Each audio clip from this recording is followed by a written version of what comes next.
अस्सलाम वालेकुम students pre entry preparation test के लिए आज हमारा लेक्चर फेज़ 1 के क्वेश्चंस पर मुश्तमिल है। देखते हैं हम क्या डिस्कस करते हैं।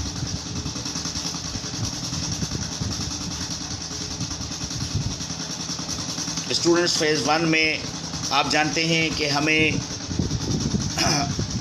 जस्ट नॉर्मल किस्म के सवालात डिस्कस करने होते हैं और टेक्निकल एंड मोस्ट टेक्निकल सवालात पर हम फेज़ वाइज जो है वो आगे बढ़ते जाएंगे।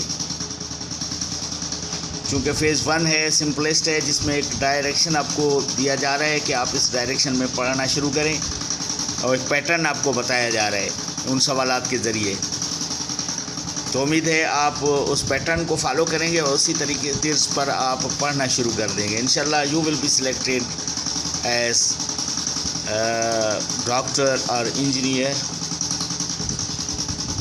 apropos to your aspiration that in which field you want to go. Question number 1 है, a tuning fork is inscribed 210 Hz. Its fundamental frequency will be dash. Students ये कहता है कि एक ट्यूनिंग फोर्क है जिसके ऊपर लिखा हुआ है 210 हर्ट्ज। इसकी फंडामेंटल फ्रीक्वेंसी क्या होगी? तो वेरी सिंपल, जो उस ट्यूनिंग फोर्क के ऊपर इंस्क्राइब्ड होता है वो एक्चुअल उसकी फंडामेंटल फ्रीक्वेंसी होती है, क्योंकि always tuning fork vibrates in its fundamental frequency.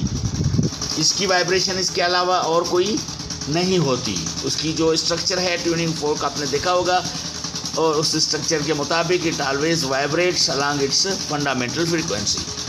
Question number 2 है, students fundamental frequency of one sided closed pipe is 30 hertz.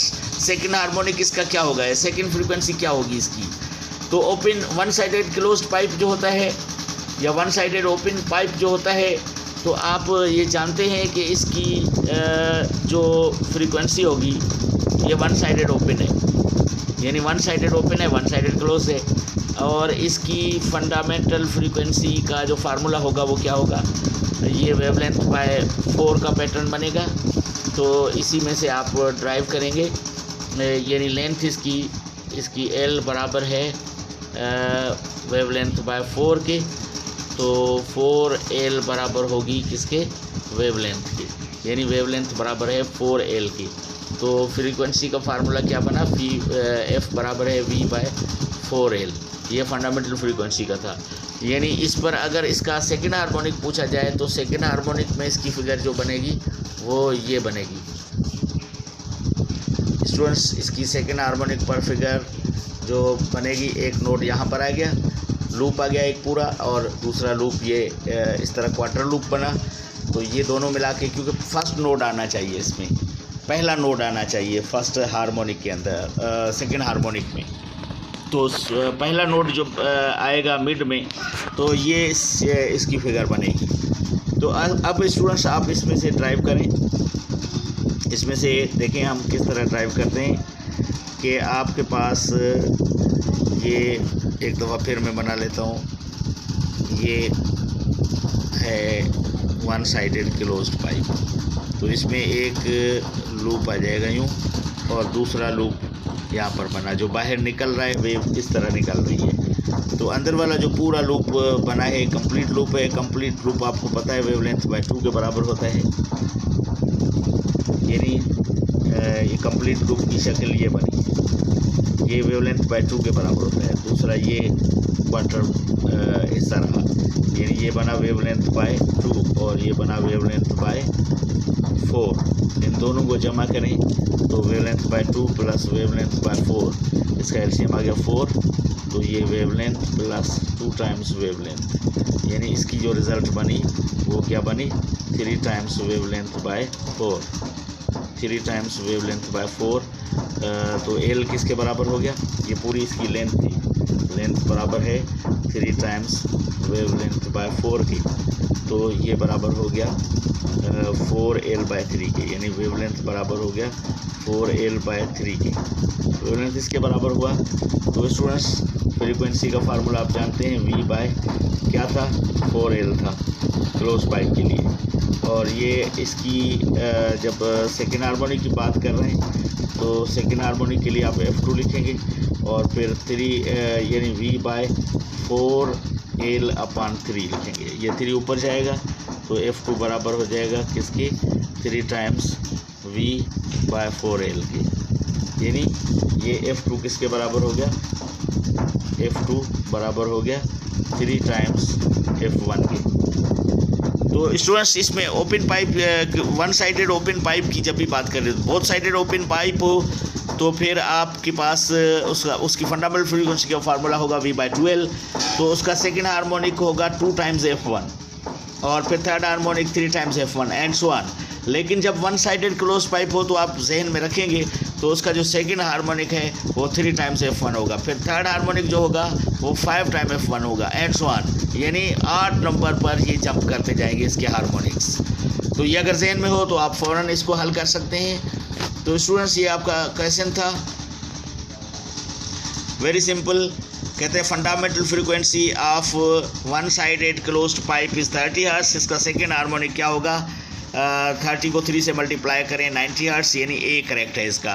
Question number 3 है, source and listener move toward each other. अगर source और listener दोनों आपस में move कर रहे हो, डॉपलर इफेक्ट से रिलेटेड ये सवाल है, एक दूसरे के सामने मूव कर रहे हो, तो ये कह रहे हैं कि both are moving toward each other with a velocity equivalent to sound, यानी साउंड की रफ्तार से दोनों आगे बढ़ रहे हैं। और फिर कहते हैं फ्रीक्वेंसी ऑफ सोर्स जो है, फ्रीक्वेंसी ऑफ सोर्स 40 हर्ट्ज की आवाज़ जो है वो इमिट करता हुआ जा रहा है। What will be the pitch as detected by the listener, यानी जो लिसनर मूव कर रहा है उसकी जानिब वो लिसनर उसकी पिच जो मूव डिटेक्ट करेगा साउंड की वो क्या होगी, जबकि दोनों मूव कर रहे हैं। तो स्टूडेंट्स ये आप जानते हैं कि दोनों जब मूव कर रहे हैं और इक्विवेलेंट स्पीड ऑफ साउंड से मूव कर रहे हैं, तो इक्विवेलेंट स्पीड ऑफ साउंड से मूव करने की वजह से इनकी जो पिच डिटेक्टेड होगी वो क्या होगी, 0 हर्ट्ज होगी। ये डॉपलर इफेक्ट का फार्मूला आप जानते होंगे और इसको मज़ीद जो है वो आप क्लियर कर लेंगे।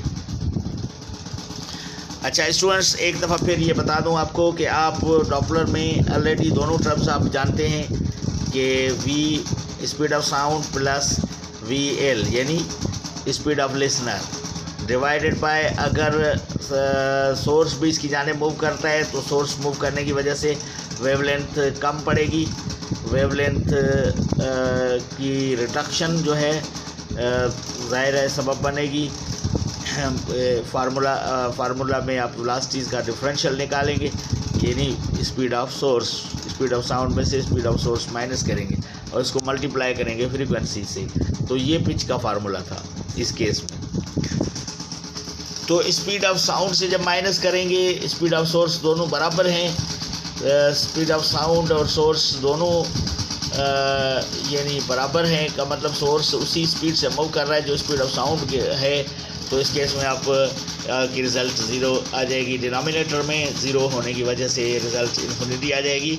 तो इन्फिनिटी का मतलब यहाँ पर जो है नॉट डिटेक्टेड, यानी यहाँ फ्रीक्वेंसी आपको डिटेक्ट नहीं होगी। इन्फिनिटली लार्ज हो जाने का मतलब ये नहीं है कि इट विल बी, यानी ये it will be beyond the audible sensation.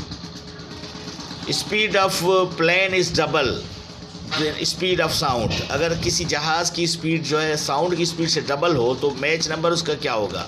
Students very simple, आप मैच नंबर जानते हैं, इसका फार्मूला क्या होगा मैच नंबर का, V डिवाइडेड बाय VS। इसको आप मैच नंबर कहते हैं। V is the speed of sound and VS is the speed of source. तो जहाज़ की स्पीड अगर साउंड की स्पीड से डबल है तो ये 2V होगा और V डिवाइडेड बाय 2V, यानी V से कैंसिल हो गया 1/2, यानी 0.5 होना चाहिए इसका correct answer.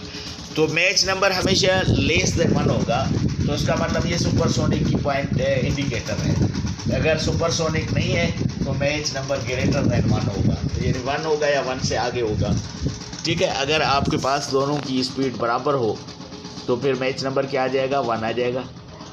Speed of sound के बराबर मूव कर रहा हो तो मैच नंबर 1 होगा, और अगर स्पीड ऑफ साउंड से सोर्स कम स्पीड में मूव कर रहा है तो मैच 1 से ऊपर होगा, और 1 से जब ऊपर होगा तो इसको आप सुपरसोनिक नहीं कहेंगे। सुपरसोनिक तब होगा जब 1 से लेस हो। तो इसी तरह सुपरसोनिक प्लेन्स नाम दिया जाता है। अच्छा, क्वेश्चन नंबर 5 है magnification is equal to 100 of a microscope, size of image will be dash times larger. अच्छा स्टूडेंट्स, अगर किसी भी माइक्रोस्कोप की मैग्निफिकेशन 100 टाइम्स हो तो इसका मतलब इसकी इमेज की साइज़ 100 टाइम्स लार्जर है, यानी इसका करेक्ट ऑप्शन क्या होगा? बी होगा।